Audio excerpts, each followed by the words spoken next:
বিষয়ক যেই সব দাবিগুলো রেখেছিলাম সেগুলো আস্তে আস্তে কিছু কিছু আমরা সেখানে সাফল্য পেয়েছি, সেটাও এই আন্দোলনের সাফল্য। আর এই আন্দোলন আমাদেরকে আরো সামনে এগিয়ে নিয়ে যাবে।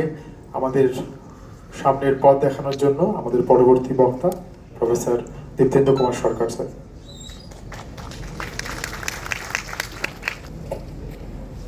নমস্কার।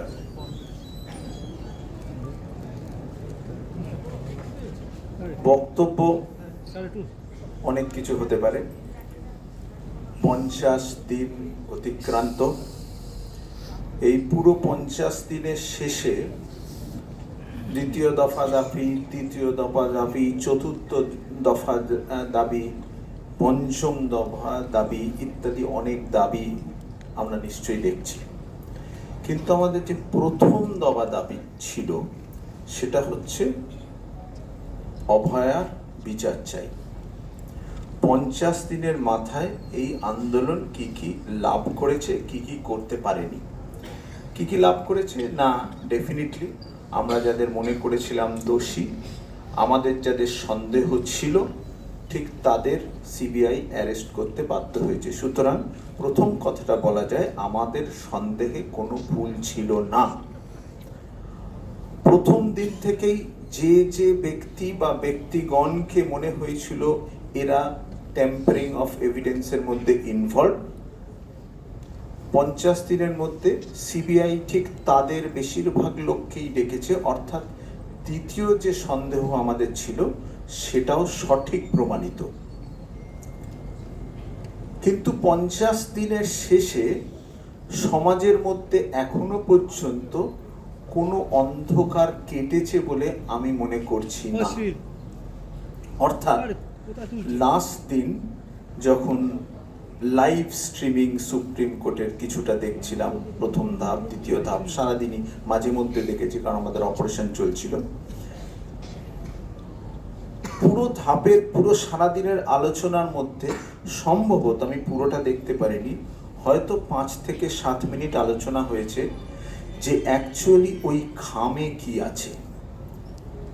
আমি নিশ্চিত ওই খামের মধ্যে ভারত পাকিস্তানের গোপন চুক্তি নেই, ওই খামের মধ্যে কেজিবি বা এফবিআই এর লড়াইয়ের চুক্তি নেই, ওই খামের মধ্যে এমন কিছু নেই যার থেকে প্রমাণিত হয় যে লস্কর-ই তৈবা কিভাবে ভারতীয় পার্লামেন্টকে আক্রমণ করবে।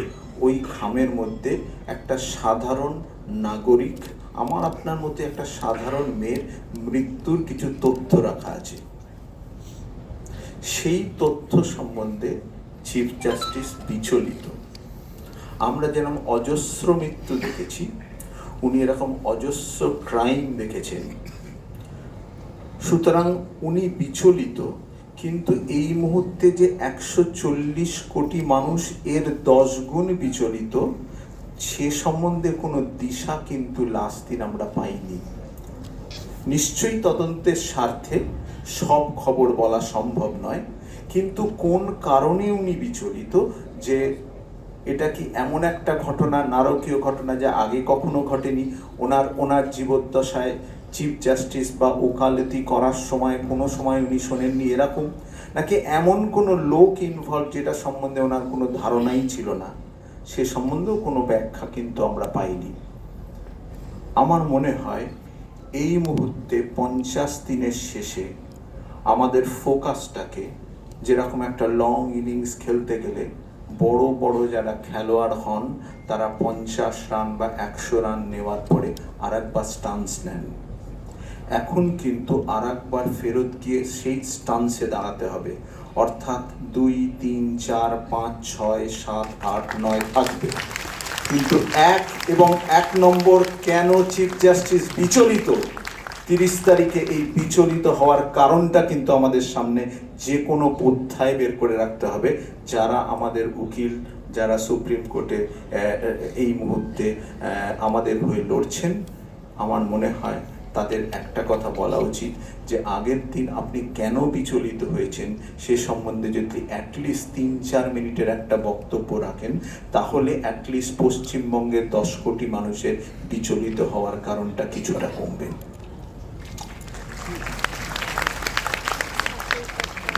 আজকে যে আন্দোলনটা ঘটছে তার যে 5 দফা দাবি, অর্থাৎ স্টুডেন্টস ইউনিয়ন গঠন করা, আমি চিরকালই স্টুডেন্টস ইউনিয়নের পক্ষে, খারাপ স্টুডেন্ট ইউনিয়নের পক্ষে, ভালো স্টুডেন্ট ইউনিয়নের পক্ষে, কিন্তু আমি বিশ্বাস করি ইউনিয়ন না থাকলে দালাল তৈরি হয়। ইউনিয়ন থাকলেই একমাত্র গণতান্ত্রিক লড়াই সম্ভব। তাতে কখনো খারাপের জয় হবে, কখনো ভালোর জয় হবে, কিন্তু তার মধ্যে থেকেই যারা উঠে আসে তারা কিন্তু তার নিজস্ব দলের গণতন্ত্রের লড়াই অন্য দলের সাথে গণতন্ত্রের লড়াই করে জিততে শেখে। সুতরাং এই মুহূর্তে আরটিএ এস্টাবলিশড হওয়া আমার মনে হয় একটা অন্যতম সাফল্য, যেটাকে আমাদের প্রতি মুহূর্তে আস্বাদন করতে হবে।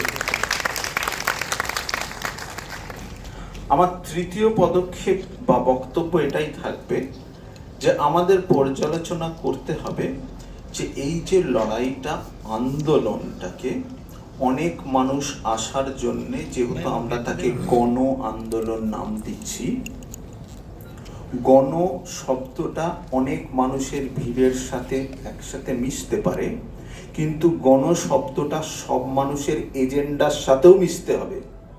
অর্থাৎ এটা যেন কোনো সময়ে কেবলমাত্র পশ্চিমবঙ্গের 50,000 কি 60,000 কি 80,000 কি 90,000 ডাক্তারের আন্দোলন হিসেবে স্ট্যাম্পড না হয়। এটা যেন একটা সামাজিক আন্দোলনের পথে এটা আস্তে আস্তে গড়তে থাকে। যদি সেটা না হয়, আজ থেকে 15 বছর বাদে আমরা এটা নিয়ে আলোচনা করব, সমাজ কিন্তু এটা নিয়ে আর আলোচনা করবে না। আমি সর্বশেষ যে বক্তব্যটা রাখবো, যেমন আমাদের সমালোচনা তো নিতে হবে, খারাপ জিনিস কি কি দেখছি।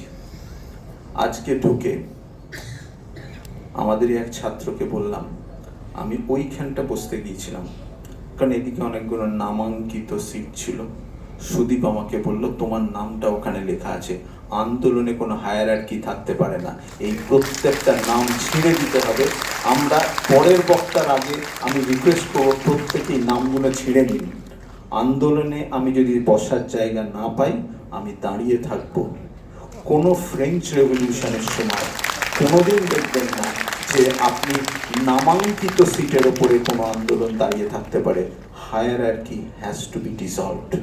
যদি হায়ারার্কি ডিসলভ না হয়, তাহলে আন্দোলন আজ না হয় কাল মুখ থুবড়ে পড়তে বাধ্য। আমি অনুরোধ রাখবো, পরের দিন যেন কোনো নামাঙ্কিত সিট না থাকে। ধন্যবাদ।